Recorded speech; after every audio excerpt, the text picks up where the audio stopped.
Cinema शौकीन सबका स्वागत करता है। आज हम बात करने वाले हैं कसीनो के बारे में। ये कहानी है गैंगस्टर्स के काली दुनिया की कि कैसे वो अंधा पैसा कमाते हैं और उससे भी ज्यादा अय्याशी करते हैं। कहानी की शुरुआत होती है और हमारे सामने 1983 का दृश्य आता है। हम सैम नाम के एक आदमी को देखते हैं जो अपने घर से बाहर आता है। सैम को लोग एस कह के भी बुलाते हैं और वो आकर के बैठ जाता है अपनी कार में। तभी गाड़ी ब्लास्ट हो जाती है। अब यहाँ से कहानी जाती है फ्लैशबैक और हम लास वेगास को देखते हैं और यहाँ के बारे में हमें पता लगता है ये ऐसा शहर है जहाँ पर लोग आकर के सिर्फ पैसों को हारते हैं। ये शहर बीहड़ के बीचों बीच है। शहर की जितनी भी समस्याएं हैं लोग बीहड़ में ही सुलझाते हैं और अपने सारे राज को दफन भी कर देते हैं। हम सैम को देखते हैं जिसे मॉब बॉसेस ने हायर किया है कि वो एक कसीनो चलाए और सैम को भी ये जिम्मेदारी पसंद है। अब से वो यहाँ के सबसे बड़े कसीनो को चलाने वाला है। कसीनो से पहले सैम एक बुकी और गैम्बलर हुआ करता था, वो भी कमाल का, और उसकी इसी प्रतिभा को देखने के बाद माफिया ने उसे चुना है। जैसे ही वो कसीनो चलाना शुरू करता है सबसे पहले वो अपनी टीम में शामिल करता है अपने बिली नाम के दोस्त को। बिली ही उसका मैनेजर है। थोड़े समय के बाद हम जॉन नाम के आदमी को देखते हैं जिसके हाथ में एक ब्रीफकेस है। वो चला जाता है कसीनो के अंदर और पहुंचता है काउंटिंग रूम में। जैसे ही दरवाजा खुलता है हम देखते हैं कि सारे एम्प्लॉय पैसे गिन रहे हैं। जॉन अंदर आने के बाद ब्रीफकेस में पैसों को भरना शुरू कर देता है और यहाँ पर हमें बताया जाता है कि आखिर कसीनो में काम कैसे होता है। ये लोग कितनी आसानी से लोगों को बेवकूफ बनाते हैं। लोगों को लगता है कि वो पैसे जीत रहे हैं मगर वो पैसे हार रहे होते हैं। जॉन ब्रीफकेस को पैसों से भरता है और यहाँ से निकल पड़ता है। वो जाकर के सीधा बैठता है एक प्लेन में और चला जाता है कैंसस सिटी। वहाँ पर उसे एक आदमी लेने के लिए आता है जिसका नाम है पिस्कानो। पिस्कानो लेकर के जाता है जॉन को बहुत सारे माफियाओं के पास। ये सारे वही लोग हैं जो पूरे लास वेगास को चलाते हैं। इनकी मर्जी के बिना यहाँ पर पत्ता भी नहीं हिल सकता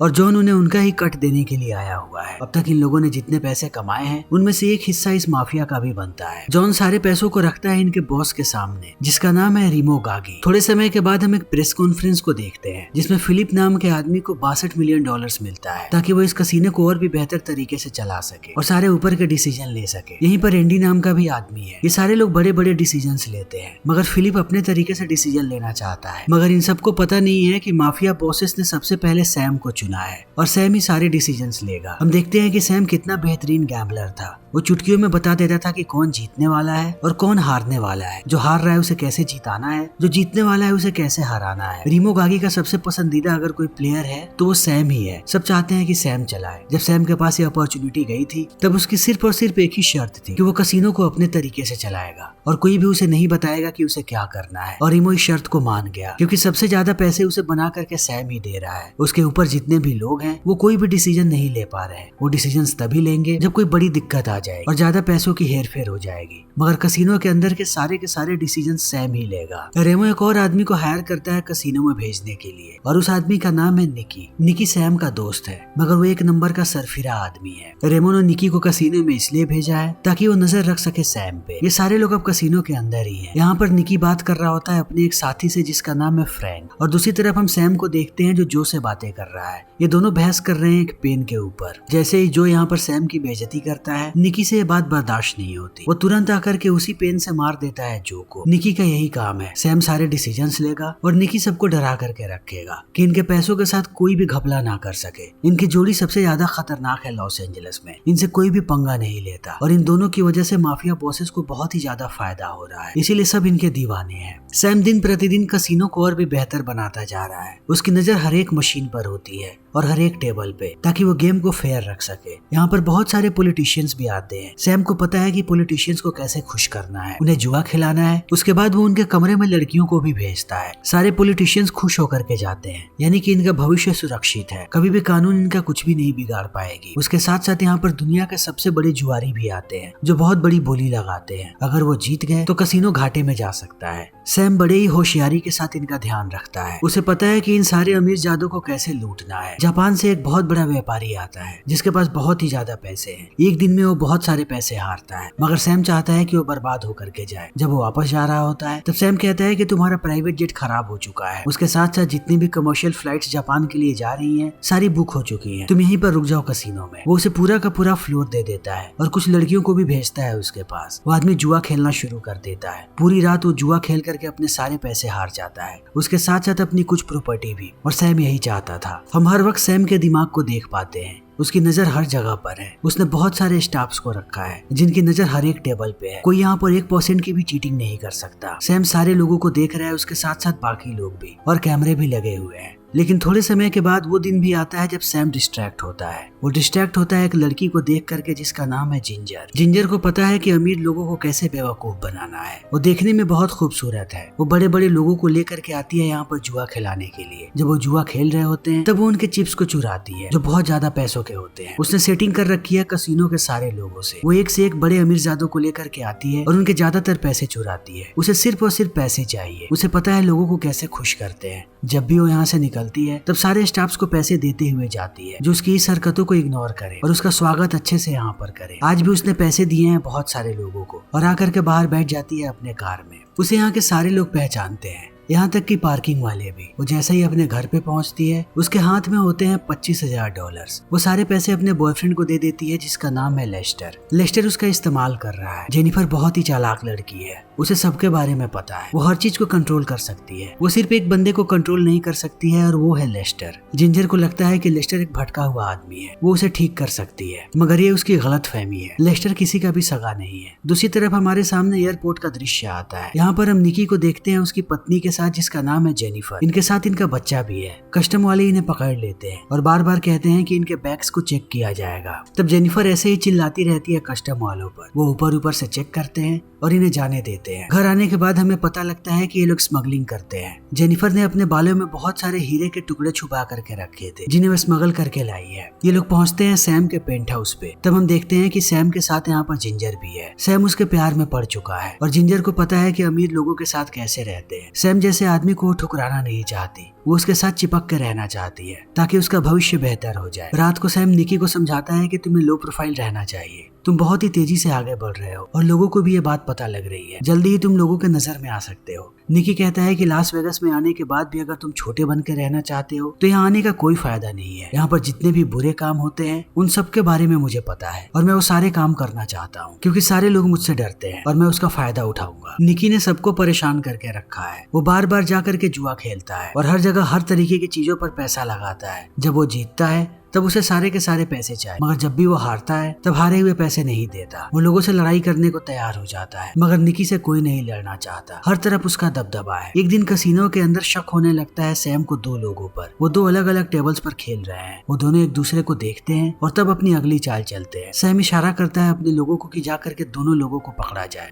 सबसे पहले ये लोग जाते हैं दूसरे आदमी के पास और उसे एक जोर का झटका देते हैं। वो गिर जाता है जमीन पे। वो लोग हंगामा नहीं करना चाहते वरना इनके कस्टमर्स खराब हो सकते हैं। वो सबको कहते हैं कि इस आदमी को हार्ट अटैक आया है और लेकर के जाने लगते हैं नीचे। इस आदमी का पार्टनर जैसे ही देखता है कि उसका साथी नीचे गिर गया वो अपने जीते हुए टेबल से सारे पैसे लेकर के जाने लगता है कैश काउंटर की तरफ। उसके साथी को ये लोग नीचे लेकर के जाते हैं और उंगलियों को तोड़ना शुरू कर देते हैं हथौड़े से। दूसरी तरफ वो आदमी पहुंच जाता है काउंटर पे। जैसे ही वो पैसों को कैश करवाता है मैनेजर आकर के कहता है कि तुम्हें नीचे चलना पड़ेगा। वो उसे लाता है नीचे। सैम उसे दो ऑप्शन देता है। कहता है कि पहला ऑप्शन ये है कि अपने सारे पैसों को यहाँ रखो और दोबारा कभी लास वेगास में नजर नहीं आना, और दूसरा ऑप्शन है कि हम तुम्हारी वही हालत करेंगे जो तुम्हारे दोस्त की कर रहे हैं। अंत में वो जिंदा भी नहीं बचेगा। ये आदमी डर जाता है और सारे पैसों को छोड़ करके भाग जाता है यहाँ से। इनको बस अपना फायदा चाहिए। इन्हें पता है कि इन दोनों ने चीटिंग करके बहुत सारे लोगों के पैसे लूटे हैं, लेकिन अब वो सारे पैसे कसीनो के हो गए। जैसे जैसे समय बीतता है सैम को प्यार होने लगता है जिंजर से। एक दिन जब ये दोनों अपार्टमेंट में होते हैं तब बात कर रहे होते हैं अपने भविष्य के बारे में,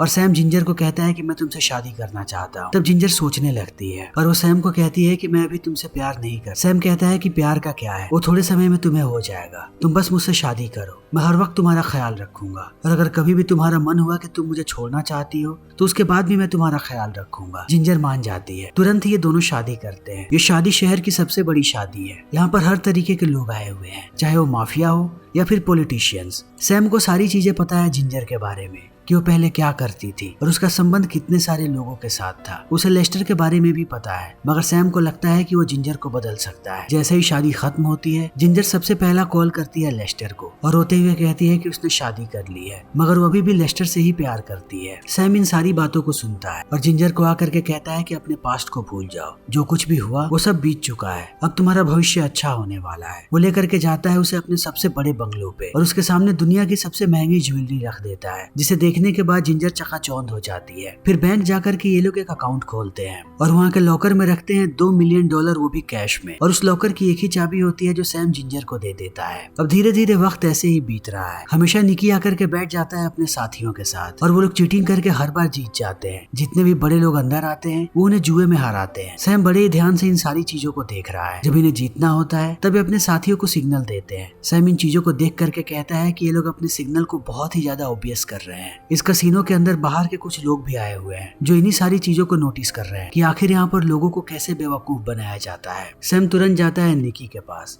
और उसे कहता है कि तुम्हें संभल करके रहना पड़ेगा। यहाँ पर कुछ एजेंट्स भी आए हुए हैं। निकी कहता है कि तुम जरूरत से ज्यादा ही डरते हो, तुम्हें डरने की कोई जरूरत नहीं है। तभी सैम की नजर पड़ती है एक आदमी पे जिसने टेबल पर अपना पैर रखा है। वो तुरंत मैनेजर को कहता है कि उसे बोलो पैर नीचे करे। जब मैनेजर जाकर के बात करता है वो आदमी बदतमीजी करना शुरू कर देता है। तब गार्ड्स उसे उठा करके बाहर फेंकने लगते हैं। तब वो आदमी चिल्ला करके सैम को कहता है कि तुम्हें पता भी नहीं है कि मैं कौन हूँ। सैम इन बातों पर ध्यान नहीं देता। अब थोड़ी देर के बाद निकी कॉल करता है सैम के पास और कहता है कि उस आदमी को बाहर नहीं फेंकना चाहिए था, उसके कनेक्शंस बहुत ऊपर तक है, हमें उसे वापस लेना पड़ेगा कसीनो में। सैम कहता है कि उसे वापस लेने में कोई दिक्कत नहीं है, लेकिन अगर इस बार उसने कोई भी गलती की तब हमेशा के लिए मैं उसे ब्लैक लिस्टेड कर दूंगा। वो आदमी भी मान जाता है और समय फिर से बीतने लगता है। दिन प्रतिदिन सैम तरक्की करते जा रहा है। वो अपने कसीनो को सबसे बेहतर बनाना चाहता है। वो पेरिस के बहुत सारे मॉडल्स को बुलवाता है और कसीनो के इतिहास का एक सबसे बड़ा शो करवा देता है, जिससे वो अपने सारे कंपटीटर को अब पीछे छोड़ चुका है। जैसे जैसे उसकी तरक्की होती जा रही है वो शहर के मेयर के भी नजरों में आ रहा है। उसे जल्दी ही अवार्ड से सम्मानित किया जाता है और इस चीज को देखने के बाद अब जिंजर भी खुश है। ये लोग एक बहुत बड़ी पार्टी रखते हैं।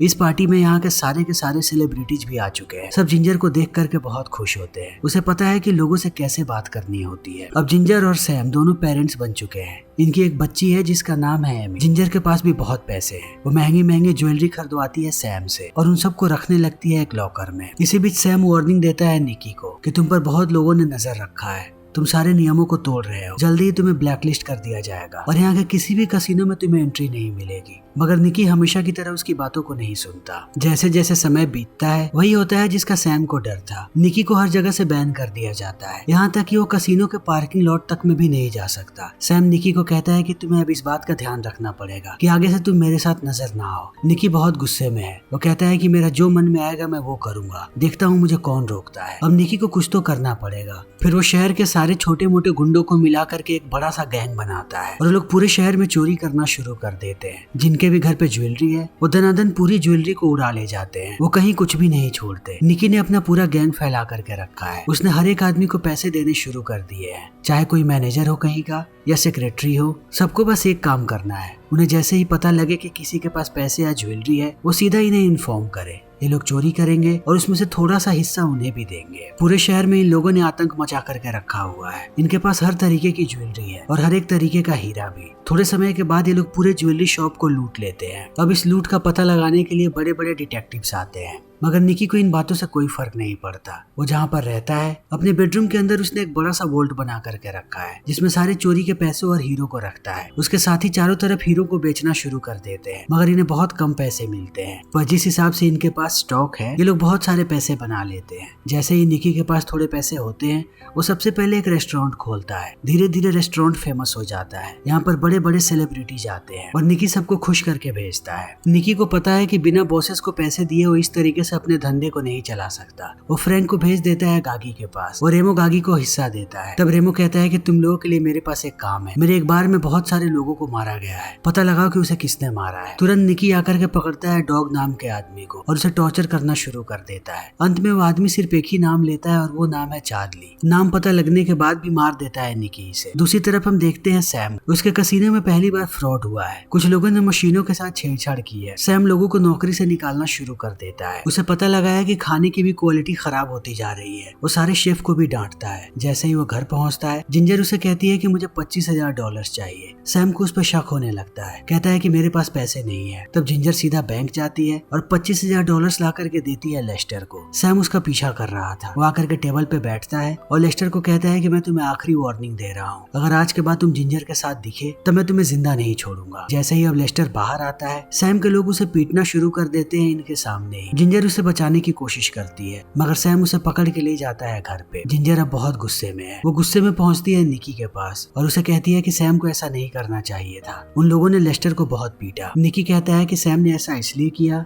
क्योंकि वो तुमसे प्यार करता है और किसी और मर्द के साथ तुम्हें देख नहीं सकता। उसने तुम्हारे लिए बहुत सारी ज्वेलरी भी रखी है। ये सब कुछ प्यार नहीं तो क्या है। वो उसे समझाने की कोशिश करता है मगर जिंजर नहीं समझती। वो इमोशनल होती है और किस कर लेती है निकी को। निकी ऑकवर्ड हो जाता है। उसे समझ में नहीं आता कि वो क्या करे। दूसरी तरफ हम देखते हैं काउंटी कमिश्नर को, जो आकर के मिलता है सैम से। सैम ने हाल ही में एक आदमी को निकाला है जिसका नाम है डॉन, क्योंकि वो फ्रॉड में शरीक था। काउंटी कमिश्नर कहता है कि उसे वापस नौकरी पे रख लो, उसके बहुत सारे कनेक्शंस हैं। सैम कहता है कि मैं ऐसा नहीं कर सकता। कमिश्नर कहता है कि तुम उसका डिमोशन कर सकते हो, उसे छोटी मोटी नौकरी दे दो, मगर सैम नहीं मानता। कमिश्नर गुस्सा होकर के चला जाता है। सैम जैसे ही घर पे आता है वो देखता है कि उसकी दवाइयों को जिंजर खा रही है। सैम ने उसकी शराब छुड़ाने की कोशिश की है मगर जिंजर नहीं मान रही। इन दोनों में झगड़ा होता है। सैम जिंजर को कहता है कि मैं तुमसे प्यार करता हूँ, मैं चाहता हूँ कि तुम अच्छे से रहो और स्वस्थ रहो। दूसरी तरफ हम देखते हैं कसीनो को। जितने भी लोग कैश की काउंटिंग करते थे उन लोगों ने पैसे चुराने शुरू कर दिए हैं। जैसे जैसे बात फैलती है हर तरफ हल्ला मच जाता है। हम देखते हैं फिलिप ग्रीन को, जो असली में मालिक है इस कसीनो का। उसके पास एना नाम की औरत आती है जो उसकी पार्टनर है और कहती है मुझे अपने सारे पैसे वापस चाहिए, जितनी भी मेरी पार्टनरशिप है। ये बात पहुंच जाती है कोर्ट में। फिलिप को पता है कि अब उसके सारे काले धंधे बाहर आ जाएंगे। तब वो निकी को भेजता है एना को मारने के लिए। निकी एक ही झटके में मार देता है एना को। इस बात से सारे लोग डरे हुए हैं। तुरंत एक रिपोर्टर पहुंचती है सैम के पास और उससे पूछने लगती है कि कसीनो में उसका क्या रोल है। सैम कहता है कि मैं ही यहाँ का बॉस हूँ, जब फिलिप यहाँ पर नहीं होता है। वो लोग खबर को इस तरीके से नहीं छापते, ऐसे छापते हैं कि जैसे सैम ही बॉस है। अब इस बात से भी माफिया बॉसेस को दिक्कत हो रही है। तभी निकी पहुंचता है सैम के घर पे। इन दोनों के बीच झगड़ा होने लगता है। जिस तरीके से अभी सैम काम कर रहा है वो चीज निकी को पसंद नहीं आ रही, और जिस तरीके से निकी काम कर रहा है वो चीज सैम को पसंद नहीं आ रही। दोनों एक दूसरे पर भड़के हुए हैं। तब निकी उसकी पत्नी का जिक्र करता है। सैम गुस्सा होकर के कहता है कि मेरी लाइफ से दूर रहो, मगर अब निकी पागल हो चुका है। वैसे ही लोगों को मारते रहता है, कभी सड़कों पर तो कभी बीहड़ में, जिससे FBI अब आने लगती है इनकी तरफ। हर तरफ FBI वाले लगे हुए हैं। फ्रैंक जाता है गागी के पास उसका हिस्सा लेकर के। गागी कहता है कि न्यूज़पेपर में हर रोज नाम आ रहा है निकी का, ये चीजें काम खराब कर सकती हैं, मगर ये लोग ध्यान नहीं देते। FBI वालों ने हर तरफ बक्स लगा करके रखा है। वो पिस्कानो की एक कन्वर्सेशन को सुनते हैं जिसमें नाम आ जाता है सैम का। अब इन सब पे केस हो चुका है। जल्दी ही इन्हें पेश किया जाता है कोर्ट में। इनके ऊपर बहुत सारी एलिगेशंस हैं। सैम को लगता है कि अगर उसका नाम थोड़ा भी ऊपर आया तो सबसे पहले उसके कसीनो का लाइसेंस रद्द होगा और वो बर्बाद हो जाएगा। वो अब सवाल उठाने लगता है पूरे के पूरे गेमिंग कमीशन पे और कहता है कि मैं सबको दिखा दूंगा कि आखिर क्या घपला हो रहा है। वो एक टीवी शो पर भी जाता है जिस चीज से अब सारे माफिया बॉसेस परेशान होने लगते हैं। वो कहते हैं कि किसी भी तरीके से सैम को शांत करना पड़ेगा वरना वो सबको बर्बाद कर देगा। तब सैम उनसे कहता है कि ये सब कुछ मैंने नहीं बल्कि निकी ने किया है। निकी ने लोगों को मारना शुरू कर दिया। तभी FBI इन्वॉल्व हुई है इस केस में। निकी और सैम दोनों मिलते हैं बीहड़ के बीचों बीच और लड़ना शुरू कर देते हैं। दोनों एक दूसरे को ब्लेम कर रहे हैं। कोई भी अपनी गलती मानने को तैयार नहीं है। सैम सबसे ज्यादा परेशान है। उसकी शादी भी टूट रही है। ये दोनों बैठे होते हैं लॉयर के ऑफिस में अपने तलाक के लिए। सैम कहता है कि मैं अपनी बच्ची की कस्टडी इस औरत को नहीं दे सकता। ये सिर्फ 2 घंटे सोबर रहती है, बाकी 22 घंटे नशे में होती है। जिंजर उसकी बातों को नहीं सुनती और वो चली जाती है बेवरी हिल्स। उसके साथ उसकी बच्ची है और वो लेस्टर के साथ घूम रही है। सैम इन चीजों को देख करके परेशान हो जाता है और थोड़े समय के बाद नंबर निकालता है लेस्टर का। उसे कॉल करके कहता है कि मेरी पत्नी और बच्ची कहाँ पर है। वो कहता है कि मैं नहीं जानता, मगर जिंजर यहीं पे होती है। लेस्टर जिंजर के पास जाता है और कहता है कि इस बच्ची के बदले हम बहुत सारा कैश मांग सकते हैं और हमेशा के लिए यहाँ से गायब हो जाएंगे। अब जिंजर को समझ में नहीं आता कि वो क्या करे। वो सीधा कॉल करती है निकी को। निकी कहता है कि तुम्हें पागलपंती नहीं करनी चाहिए, अभी भी तुम्हारे पास टाइम है, वापस आ जाओ सैम के पास। जिंजर डरी होती है। निकी कहता है मैं तुमसे वादा करता हूँ तुम्हें कुछ नहीं होगा। जिंजर मान जाती है। तब निकी जाता है सैम के पास और कहता है मैंने जिंजर से बात की,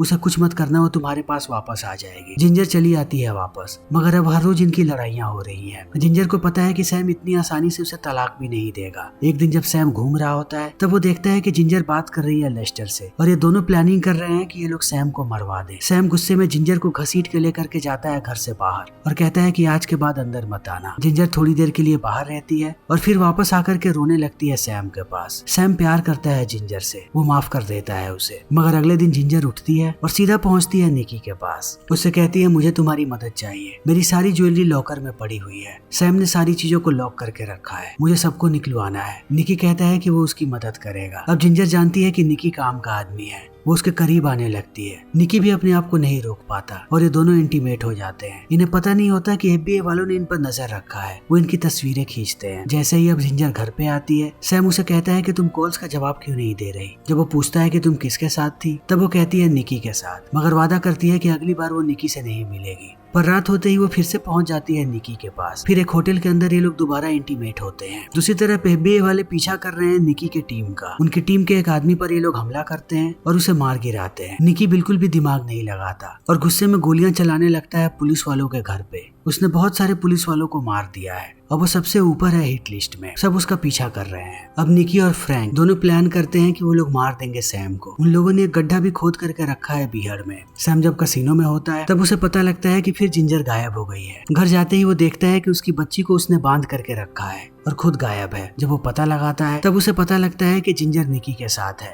वो पहुंच जाता है उस क्लब में। सैम और जिंजर के बीच लड़ाई होती है। अब कहीं ना कहीं सैम को शक होने लगा है निकी पे। जैसे ही सैम यहाँ से जाता है, जिंजर पहुंचती है निकी के पास और उसे कहती है कि तुम्हें कितनी बार समझाया था कि सैम को मार दो, सैम अभी भी जिंदा क्यों है। तब निकी भी गुस्सा हो जाता है और कहता है कि सैम को तुमने मेरे और तुम्हारे बारे में क्या बताया है। इन दोनों के बीच ऐसे ही झगड़े होने लगते हैं। तब जिंजर धक्का मारती है निकी को। उसे लगता है कि निकी भी सैम की तरह चुप रह जाएगा, मगर निकी सरफिरा आदमी है। वो जिंजर को बड़ी ही बेरहमी से पीटता है और फेंक देता है अपने रेस्टोरेंट से बाहर। जिंजर गुस्से में कहती है कि मैं तुम्हें भी बर्बाद कर दूंगी, मैं सीधा जाऊंगी FBI के पास। निकी परेशान होकर के बैठा है और फ्रैंक को कहता है कि इस औरत के साथ मुझे नहीं सोना चाहिए था, लगता है सारी चीजें खराब हो गई। दूसरी तरफ सैम मैनेजर को बुलाता है घर पे, उससे बंदूक लेता है और घर का सारा कैश और ज्वेलरी उसे दे करके कहता है कि इसे ले जा करके छुपा दो। सुबह होते ही जिंजर यहाँ पे पहुंचती है। वो कार में टक्कर मारती है और चिल्लाती रहती है। तो पुलिस वाले भी आ जाते हैं। सैम बाहर आता है और कहता है कि अपनी सारी चीजों को लो और यहाँ से निकल जाओ। जिंजर अंदर आने के बाद देखती है कि सारा कैश और ज्वेलरी गायब है। तब वो लेती है उस सेफ की चाबी और चली आती है बाहर। वो जा रही है बैंक की तरफ सारे पैसों को निकालने के लिए जो जॉइंट अकाउंट में पड़ा हुआ है। सैम को जैसे ही पता लगता है कि चाबी गायब है,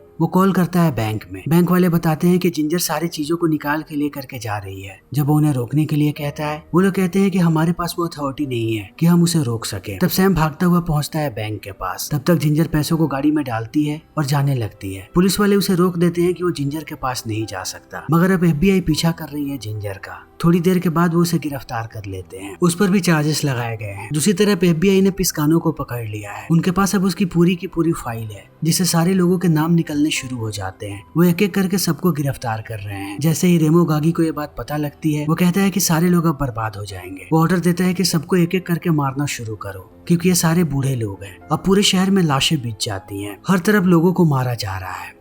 इसी बीच हम जिंजर को देखते हैं। वो जितने भी पैसे लेकर के आई थी, उसके सारे पैसों को नशेड़ियों ने लूट लिया, क्योंकि वो नशेड़ियों के साथ ही रह रही थी। और अंत में ओवरडोज के कारण उसकी भी मौत हो जाती है। जब सैम को यह खबर मिलती है, तब उसे पता लगता है कि मरते समय जिंजर के पास सिर्फ $3000 बचे थे। वो जा करके बैठता है अपनी कार में। तब पूरी कार ब्लास्ट हो जाती है। वही दृश्य है जिसे हमने फिल्म की शुरुआत में देखा था, मगर सैम अभी भी जिंदा है, क्योंकि उसकी गाड़ी के ऊपर मेटल प्लेट्स लगे हुए थे।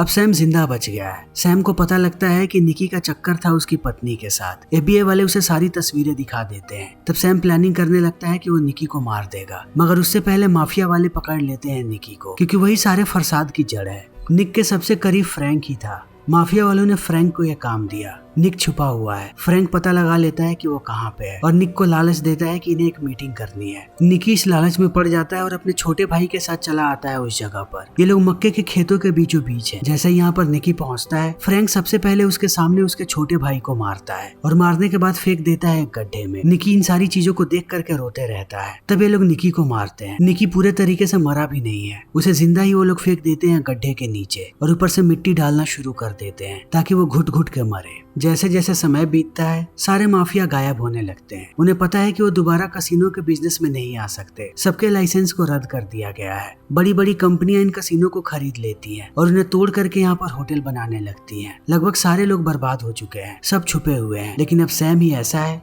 जो बिल्कुल क्लीन है, मगर वो भी बर्बाद हो चुका है। उसके पास कुछ भी नहीं है। तब वो अपने पुराने धंधे को शुरू कर देता है जो कसिनो से पहले किया करता था। सैम अपने आखिरी शब्द में कहता है कि जहाँ से मैंने शुरुआत की थी, मैं फिर से वहीं पर पहुंच गया। और इसी के साथ ये फिल्म यहीं पर खत्म हो जाती है। तो दोस्तों, अगर आपको हमारी ये वीडियो पसंद आई हो तो इसे लाइक करें, शेयर करें और चैनल को सब्सक्राइब करें। Thank you.